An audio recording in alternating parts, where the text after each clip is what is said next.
हाँ जी, अब हम लोग देखें इसमें क्वेश्चन नंबर 1.13। सबसे पहले ये देखो ये क्वेश्चन क्या कहता है। Points A move uniformly with velocity v so that the velocity v is continuously aimed, यानी उसकी तरफ टारगेट करती है एट ए पॉइंट b। दो पॉइंट हैं जो जिसमें पॉइंट ए ऐसा चलता है कि हमेशा बी को टारगेट करता है, जैसा हमने क्वेश्चन नंबर 1.12 में भी देखा था, विच इज टर्न मूव रेक्टिलिनियरली। लेकिन जो बी है वो सीधा चलेगा, यानी स्ट्रेट लाइन मोशन करेगा अलोंग यूनिफॉर्मली विथ वेलोसिटी, मतलब एक्सेलरेशन नहीं होगा यूनिफॉर्म वेलोसिटी से। दूसरी चीज, जो यू का वैल्यू है वो वी से कम है ऐसा दिया है। मैं क्वेश्चन के लास्ट में बताऊंगा कि ऐसा क्यों देना पड़ा। At the initial moment of time, जब दोनों स्टार्ट करेंगे तो वी यू के परपेंडिकुलर डायरेक्शन ऑफ मोशन में होगा।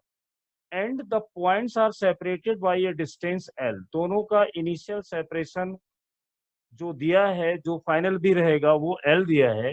How soon will the points converge. अब यहाँ इनिशियल सेपरेशन एल है, हमें ये बताना है कि दोनों आपस में कब मिल जाएंगे। अच्छा क्वेश्चन है, इसके थ्रू हमें और भी बहुत सारे क्वेश्चंस करने का आइडिया मिलेगा। अब देखो इसको हम कैसे अप्रोच करेंगे। मैं मान लेता हूं कि यहाँ पर इस जगह ये मेरा पॉइंट बी है और यहाँ पर हमारा पॉइंट ए है, जैसा इस क्वेश्चन में बोला गया है। कुछ नहीं है इस क्वेश्चन में, बस करते चले जाओ। स्टार्टिंग में मैंने माना ये v स्पीड से जा रहा है जो क्वेश्चन ने दिया है, और प्रॉब्लम ये कहती है कि ये वाला जो पार्टिकल है ये जब तक चलेगा सीधा चलेगा। मैंने ये माना कि v का स्पीड क्वेश्चन के अकॉर्डिंग u है। अब आप ध्यान से देखो, इनिशियली अगर मैं देखूं तो u और v आपस में परपेंडिकुलर है। u जा रहा है पॉजिटिव एक्स में, ए जा रहा है वाई डायरेक्शन में, तो क्वेश्चन की ये शर्त पूरी हो गई। अब इन दोनों का जो सेपरेशन है वो प्रॉब्लम ने बोला है कि एल है, मैंने वो एल ले लिया। अब इसमें टारगेट क्या है, देखो जब ये यू यहाँ पहुंचेगा तो ए अपनी डायरेक्शन थोड़ी बदलना स्टार्ट करेगा। थोड़ी देर में ये बी यहाँ पहुंच जाएगा तो ये इसकी तरफ यहाँ पर देखने लग जाएगा, मतलब यहाँ से ये थोड़ा घूमेगा। तो इससे अभी जो पिछला वाला क्वेश्चन किया था उससे मुझे एक आइडिया मिला। अगर मैं ये मान लूं कि फाइनली ये सी पर मिल जाता है या पहुंच जाता है, तो ये चला कैसे होगा, ये ऐसे चला होगा। मतलब क्यों, इसको स्टार्टिंग तो इसने परपेंडिकुलर करी, लेकिन इसके चलने का एम क्या है, जैसे ही बी आगे खिसकेगा ये अपनी डायरेक्शन को थोड़ा टिल्ट मारेगा, और टिल्ट उतना ही मारेगा जितना भी आगे बढ़ता जाएगा, तो इसका फाइनल पाथ ऐसा होगा। अब मैंने सपोज इस क्वेश्चन को समझने के लिए यहाँ पर एक पॉइंट मान लिया, और मैं ये मानता हूं कि जब ये चलता हुआ यूनिफॉर्म वेलोसिटी से आगे बढ़ा तो जब यहाँ पर पहुंचा तो इसका वेलोसिटी है v। देखना ये v है। मैं मान लेता हूँ रेंडमली कि इस पाथ से ये इस समय थीटा एंगल पर है।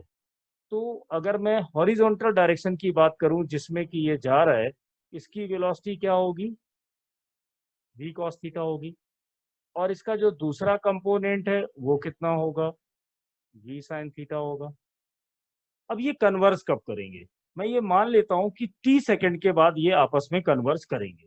अब सोचो, t सेकंड के बाद अगर मैं मानूं कि ये c पर मिलते हैं तो इसने यहां से यहां तक कितना डिस्टेंस चल लिया होगा। यानी अगर मैं बात करूं bc की, तो bc का वैल्यू होगा u इंटू टी। इसमें कोई डाउट नहीं है क्योंकि एक्सीलरेटेड मोशन नहीं है।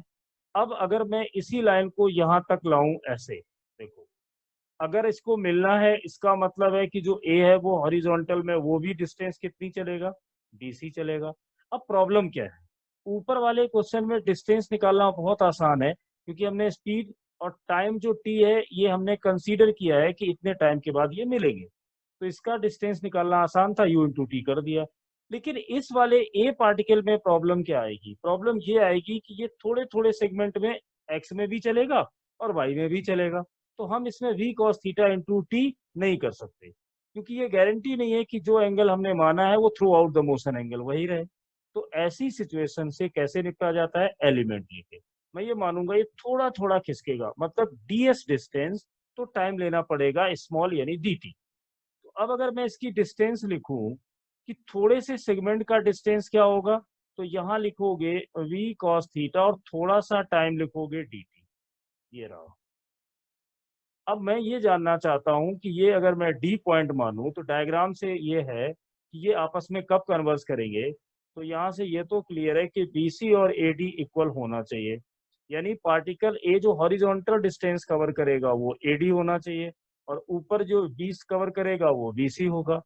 अब बीसी निकालने में तो कोई परेशानी नहीं है, यूटी हो गया। प्रॉब्लम आएगी एडी निकालने में, कैसे निकालूं? तो बहुत आसान है। पूरा टाइम कितना माना है हमने? टी माना है। थोड़ा सा टाइम, थोड़ा से टाइम में कितनी डिस्टेंस चलता है? v cos theta into D T. मुझे चाहिए कि a से d कब पहुंचेगा। तो देखना, अगर मैं ऐसा लिख दूं कि v cos theta into D T, ये थोड़ा सा हो गया। अब मैं इसमें क्या करता हूँ, इसको 0 से t के बीच में इंटीग्रेट कर देता हूँ। तो जैसे ही तुम इसका यहाँ पे इंटीग्रेशन वाला फॉर्मेट लिखोगे, यानी ये वाला मैंने यहाँ पे क्या लिखा, t। अब बोलो dt टाइम में चला, हमने इंटीग्रेट कर दिया 0 से t, तो ये पूरी डिस्टेंस किसकी आ गई? एडी की आ गई। अब यहाँ पर एक इक्वेशन हमें मिल गया कि ut इक्वल होगा 0 से t। अगर यहाँ तक सब लोग समझ जाओगे तो ये क्वेश्चन निकल गया, यानी इक्वेशन हो गया 1। अब इसमें दूसरी डिस्कशन पर आते हैं कि हॉरिजॉन्टल वाला केस तो हम लोगों ने कर लिया।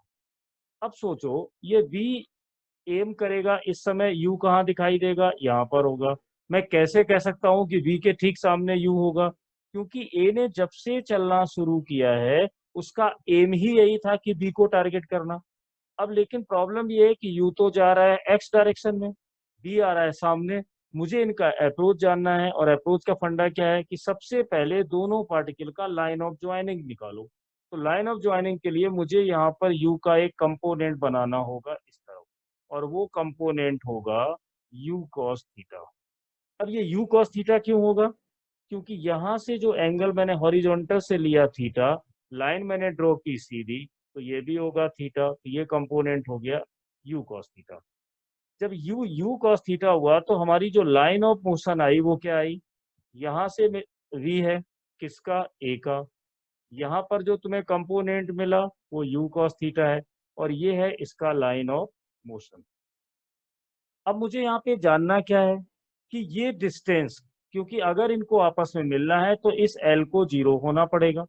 0 मतलब मेरा कहना है कि इन दोनों को L डिस्टेंस कवर करनी पड़ेगी।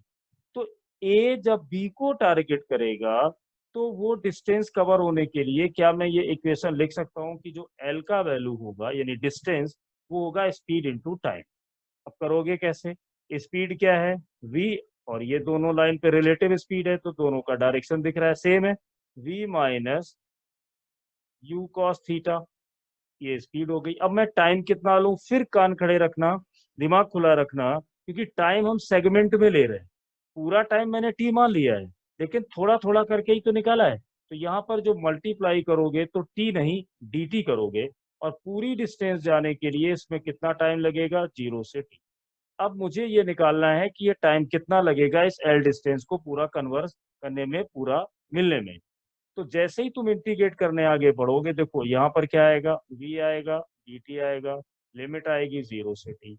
यहाँ पर u को बाहर कर दो, लिमिट रहेगी 0 से t, और तुम यहाँ पर लिखोगे cos थीटा और dt। हो गया बच्चा पार्टी। अब जब यहाँ सॉल्व करते आओगे तो तुम्हारे सामने एक प्रॉब्लम आ जाएगी कि सर मैं इसको तो कर सकता हूँ, ये तो bt होगा। अब मैं t लिमिट में दिया है, थीटा दिया है, इसको सॉल्व कैसे करूँ? यहाँ पे कैलकुलेशन में फंस जाओगे, तो डरने की कोई बात नहीं है। इसको देखो, जो इक्वेशन नंबर 1 है, अगर मैं v को ट्रांसफर करूं तो यहाँ पर आ जाएगा u upon v into t. V आ गया लेफ्ट साइड में, तो राइट हैंड साइड में तुम्हारे पास क्या है? 0 से t है और सिंपल सा cos थीटा है और dt है। लो, अब ये देखो, ये वाली वैल्यू ये हमें मिल गई। चलो, अब जैसे ही तुम इसका यूज करोगे, अब देखो ये आसान हो गया। u, इस पूरे को यहाँ से रिप्लेस करो, क्या लिखूंगा? u और u स्क्वायर हो जाएंगे। यहाँ पर t भी है, मैंने t भी लिख दिया, अपॉन में यहाँ b है, और u cos 0 से t cos थीटा dt का काम हो गया खत्म। देखा? और ये है हमारा l। डन। अब यहाँ से जैसे ही तुम b एलसीएम लोगे, तुम्हारे पास ये आएगा v स्क्वायर, यहाँ से आएगा u स्क्वायर, टी हम लोग लेंगे कॉमन, वी को भेज देंगे इधर, तो ये हो जाएगा bl। अब अगर मैं इसका फाइनल आंसर लिखूं तो क्या होगा? टी इक्वल बड़े आराम से। VL लेफ्ट हैंड साइड में आ चुका है, इसको डिवाइड कर दो, V square minus U square. अब देख लो, ये कंफ्यूज मत होना, ऊपर वाला भी अलग था, तो टाइम का वैल्यू होगा VL upon V square minus U square. और ये देखो सॉल्व हो गया। तो क्वेश्चन अच्छा था। इस टाइप के क्वेश्चन करने से क्या होता है कि हमारे कॉन्सेप्ट बिल्डअप हो जाता है।